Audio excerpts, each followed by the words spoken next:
आज अंतर्राष्ट्रीय महिला दिवस के मौके पर तमाम सारे जगहों पर विभिन्न आयोजन किए गए हैं और महिलाएं इसको एक बड़े पर्व के रूप में मना रही हैं। हमसे बातचीत करने के लिए लखनऊ के एडीसीपी सेंट्रल मनीषा जी मौजूद है। मैम, जिस तरीके से आज का जो दिन महिलाओं को खासतौर पर समर्पित है, विभिन्न आयोजन किए जा रहे हैं, लेकिन अगर सुरक्षा की बात करें, आप पुलिस से जुड़ी हुई हैं, कितना सुरक्षित महसूस करती है पहले में और अब के मुकाबले में महिलाएँ? धन्यवाद। सर्वप्रथम सभी मातृशक्ति को मेरी तरफ से अंतर्राष्ट्रीय महिला दिवस के अवसर पर बहुत बहुत शुभकामनाएं एवं बधाइयाँ। जैसा कि आपने बताया कि जो आज महिला दिवस है, तो मैं ये बताना चाहूँगी कि जो पुलिस अधिकारी हैं उन सभी को ये ब्रीफ किया जाता है कि समाज में अंतिम पंक्ति में बैठी महिला तक हम लोगों को जो शासन के द्वारा योजनाएं चलाई जा रही हैं, पुलिस विभाग में जो महिलाओं की सुरक्षा के प्रबंध किए गए हैं, वो समाज की अंतिम पंक्ति में बैठी महिला तक पहुंचना चाहिए और हम लोग उसी दिशा में काम कर रहे हैं। और इसी के लिए सरकार के द्वारा जो हेल्पलाइन नंबर 112 1090 और पीआरवी जो संचालित की गई हैं और सरकार के द्वारा जो पिंक बूथ स्थापित किए गए हैं, वहाँ पर नियुक्त सभी महिला पुलिसकर्मी और सभी पुलिसकर्मियों को, अधिकारियों को यही बताया जाता है कि महिलाओं की बात जो है संवेदनशीलता से सुने और अगर कोई भी शिकायतकर्ता महिला आती है तो उसकी बात सुने और उसका सम्यक जो है वो निराकरण सुनिश्चित कराएं। मुख्यमंत्री योगी आदित्यनाथ की सरकार का दूसरा कार्यकाल चल रहा है। उन्होंने कई लोग कानून व्यवस्था के लिए खासतौर पर काम किया है, महिलाओं की सुरक्षा को लेकर खासतौर पर उन्होंने काम किया है। क्या लगता है कि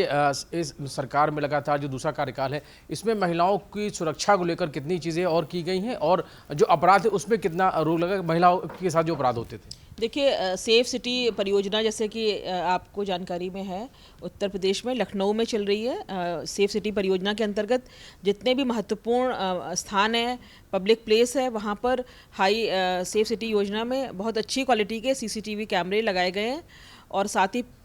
लगभग 100 पिंक बूथों की स्थापना की गई है, जहाँ पर पुलिसकर्मी, महिला पुलिसकर्मी तैनात रहती हैं और किसी भी महिला को कोई समस्या होती है या कोई बात उन्हें अगर अपनी कहनी है तो वो बिना किसी संकोच के पिंक बूथ में जाकर के अपनी शिकायत को दर्ज करा सकते हैं। साथ ही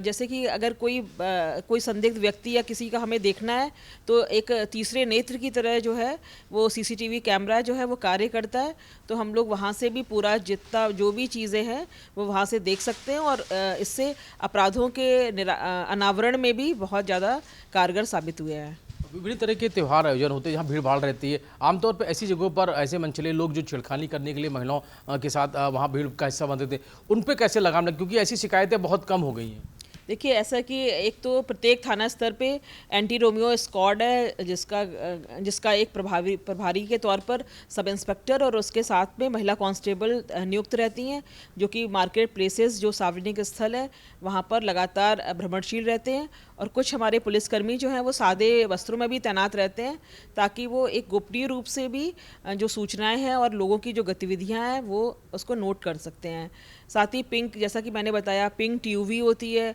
पिंक स्कूटी है, जो कि लगातार सार्वजनिक स्थल में भ्रमणशील रहती हैं और पिंक बूथ भी स्थापित किए गए हैं महत्वपूर्ण स्थानों पे, जहाँ पर जाकर के कोई महिला है वो थोड़ी देर विश्राम कर सकती है, अपनी समस्या का समाधान कर सकती है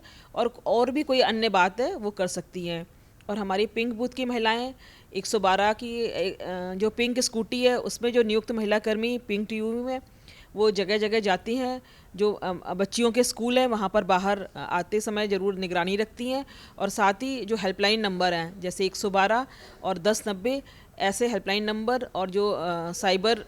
के लिए जो हेल्पलाइन नंबर है 1930, ऐसे महत्वपूर्ण नंबरों के बारे में एवं शासन की योजनाओं के बारे में जानकारी देते हैं। पहले जब बेटी या बहू अगर देर हो जाती थी घर लौटने में, तो परिवार वाले बड़े चिंतित रहते थे कि उनको फ़ोन करके बोलते थे कि जल्दी से घर आ जाओ, अंधेरा हो जाएगा। लेकिन अब ऐसा नहीं है, क्योंकि अब महिलाएं देर रात भी घर लौटती हैं, तो भी उनको जो डर था वो कम हुआ है। ये कैसे हो पाया? देखिए, जो महिलाएं हैं, बच्चियां हैं, वो अपने पढ़ाई के सिलसिले में या नौकरी के सिलसिले में या अन्य किसी कार्य से देर रात तक भ्रमण कर सकती हैं। किसी भी प्रकार की उन्हें कोई असुविधा अगर महसूस होती है तो वो 112 नंबर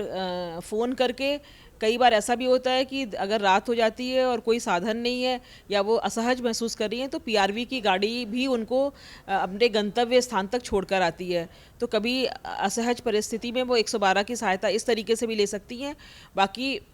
हमारी जो